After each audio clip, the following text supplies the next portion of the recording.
Hello friends, ఎలా ఉన్నారు? అందరూ బాగున్నారా? ఈరోజు నేను రవ్వ లడ్డు చేస్తున్నాను. రవ్వ లడ్డుకి కావాల్సిన పదార్థాలు: డ్రై ఫ్రూట్స్, ఎండు కొబ్బరి, యాలకులు, ఉప్మా రవ్వ, చక్కెర, బెల్లం, పాలు.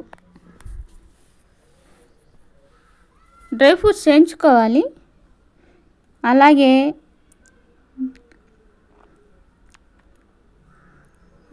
ఉప్మా రవ్వ కూడా నెయ్యిలో వేయించుకోవాలి. వేయించినాక చక్కెర వేయాలి.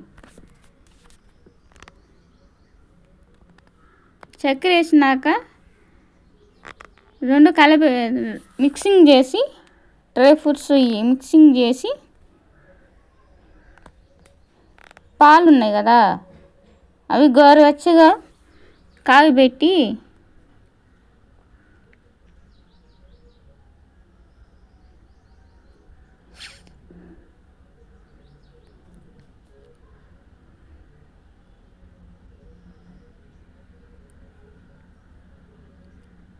రౌండ్ చేసేటప్పుడు ఒకరు పోసుకుంటూ రౌండ్ చేయాలి.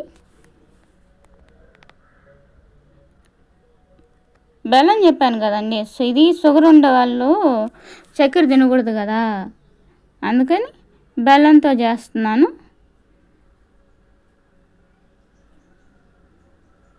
ఇదండి, ఇలా ఇదండి రెడీ అయిపోయాయి రవ్వ లడ్లు. ఇలాంటి మంచి మంచి వీడియోస్ కావాలంటే